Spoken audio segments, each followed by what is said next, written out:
बनु आराश कबीले का ना एक शख्स आया नबी करीम की बारगाह में। किस तरह आया जरा पस मंजर सुनिएगा। वो कहता है मैं छोटा सा बिजनेसमैन था, तो मैं ना थोड़ा थोड़ा काम करता था। मैं मक्के के दाएं बाएं जो गांव थे, बनु आराश एक कबीला था, तो उस गांव से मैं 2-4 जानवर खरीदता, मक्के ला के मैं 1-2 दिनार नफा लेके बेच देता। व्यापारी कहते हैं हम अपनी जुबान में, तो कहते मेरा ये कारोबार था।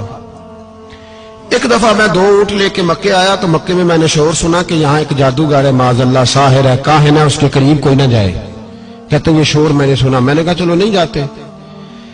कहते वो 2 ऊंट मैंने बेचे तो मेरी कम नसीबी देखो कि बेच मैंने अबू जाल के हाथ दिए।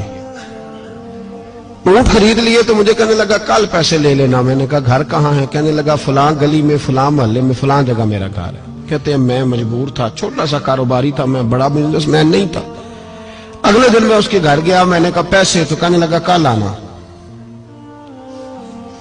कहते मैंने कहा कि ये बड़ा आदमी है, कहीं बिगड़ गया तो मैं पैसे कैसे लूंगा। मैं चुप करके आ गया। 2 रातें मुझे चौक में सोते हुए हो गई। ना तो मेरा कोई रिश्तेदार था, ना कोई जमाना था होटलों का, मजबूरी थी। तीसरे दिन मैं फिर गया तो मैंने कहा पैसे, कहने लगा कल आना। तो मैंने कहा यार मेरा यहाँ कोई भी नहीं, मैं सड़क पे सोता हूँ, मेहरबानी कर मेरे पैसे दे। और मैं इतना बड़ा आदमी भी नहीं, हो सकता है मेरे पास किराया भी ना हो, मेरे पैसे दे मैं जाऊं। कहते जरा दबा के बात की। तो कहने लगा चल दौड़ जा, जहां से मिलते हैं ले ले। ये ताजर जब डूबते हैं तो ये खुदकुशियां करते हैं, इसलिए कि जिस आदमी की असल जर डूब जाए वो किधर जाएगा बेचारा। कहते मैं वहां से पलटा और पलट कर मैंने लोगों से पूछा कि मक्के के सरदार, चौधरी, अमीर लोग कहां बैठते हैं। तो उन्होंने कहा कि काबे के साथ छोटी छोटी टोलियां बनी हुई हैं, ये सारे चौधरी बैठे। कहते मैं जाके एक टोली के बीच खड़ा हुआ, उसमें अबू लहब, अबू सुफियान, उतबा, उतैबा, शैबा सारे बैठे थे, बड़े बड़े सरदार। मैंने उनसे कहा कि भाई चौधरीओ मेरी थोड़ी मदद कराओ, एक आदमी को पैसे दिए हैं, माल दिया है, वो पैसे नहीं दे रहा, और मैं मजबूर हूं, परदेसी हूं, गरीब हूं, मेरी मदद हो जाए। तो कहते वो उतबा बोल के कहने लगा कौन है जो तेरे पैसे दबागे, इतनी जरूरत किसी की, हमारे होते हुए नाम ले।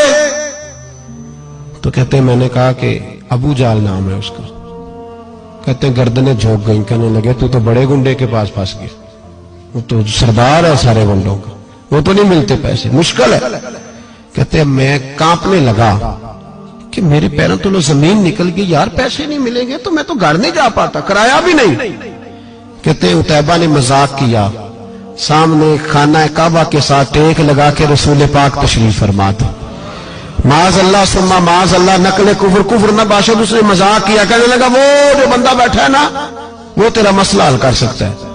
कहते उसने मजाक किया, बाकी ताली लगा के हंसने लगे। मुझे समझ ना आई, भेजते भी हैं, मजाक भी उड़ाते, पर डूबते को तिनके का सहारा मैं चला गया। अल्लाह के रसूल वजीफा पढ़ रहे थे तो मैं डरते डरते कि मेरा कहीं ये सहारा भी ना चला जाए, मैं डरते डरते पीछे बैठ गया कि हुजूर फारग होते हैं। तो गरीब आदमी डरता है ना चौधरी साहब बिगड़ ना जाए, तो उसी पस मंजर में मैं डर रहा हूं कि कहीं को बात ना हो जाए। फारग होते हैं तो बात करता हूं, लेकिन कुर्बान जाऊं। अभी मैं बैठा ही था, मेरे नबी ने रुख मेरी तरफ फेर लिया। कहते मैं परदेसी था, मेरा कोई अपना नहीं था। 2 जुमले नबी पाक ने कहे और मुझे यूं लगा कि बिछड़ी हुई मां मुझे मिल गई है। 2 जुमले नबी पाक ने, पहला जुमला फरमाया भाई परदेसी लगते हो, और दूसरा जुमला कहा परेशान लगते हो। कहते हैं मेरे आंसू यूं निकले जैसे नहरें बहती हैं। मैंने कहा महबूबा मैं तुझे जानता तो नहीं, पर परदेश में लुट गया हूं। शाला परदेसी कोई भी न थी वे, कख जना तो पारे। हुजूर एक आदमी ने पैसे दबा लिए। कहते जब मैं रोया तो नबी पाक ने ना नाम पूछा उस बंदे का, ना काम पूछा, मेरी गर्दन पर थपकी दी, फरमाया फिक्र ना कर, जैसे तो कहेगा वैसे ही हो जाएगा। काम भी नहीं पूछा, नाम भी नहीं पूछा। हुजूर ने बाजू थामा, घर लाए, और हुजूर ने टूटी हुई चटाई पे बिठाया, और अल्लाह का लाडला नबी अपने मुकद्दस हाथों में मेरे लिए खजूरें लाया, और हुजूर मेरे लिए दूध लाए। करीम ने मुझे खजूरें खिलाई, दूध पिलाया, और फरमाया जब तसल्ली हो गई, मैं कई दिनों का भूखा था, जी भर के मैंने खाया। अब हुजूर ने फरमाया बात क्या है। हुजूर इस तरह मैंने पैसे दिए, माल दिया, ऊंट दिए, पैसे नहीं देता, बंदा कौन है? अबू जाल। कहते हुजूर ने फरमाया फिक्र न कर, मिल जाएंगे। तो फिक्र न कर, गमज़दों को रज़ा मुजदा दीजिए तो है। بے کسوں کا سہارا ہمارا نبی، ملیں گے ملنے کیوں نہیں؟ فرماتے حضور نے فرمایا چل میں تیرے ساتھ چلتا ہوں۔ اور بھائی کو فون بھی کر دے تو مہربانی، کوئی روکا بھی لکھ دے تو مہربانی، ساتھ کون چلتا ہے؟ وہ بنو آراش کے صحابی کہتے ہیں میرے نصیب دیکھو، دو جہاں کی رحمتیں، اللہ کا پیارا رسول میرے ساتھ چل رہا ہے، حضور میرے ساتھ ساتھ، کہتے ہیں اس کے دروازے پہ پہنچے تو میں سارے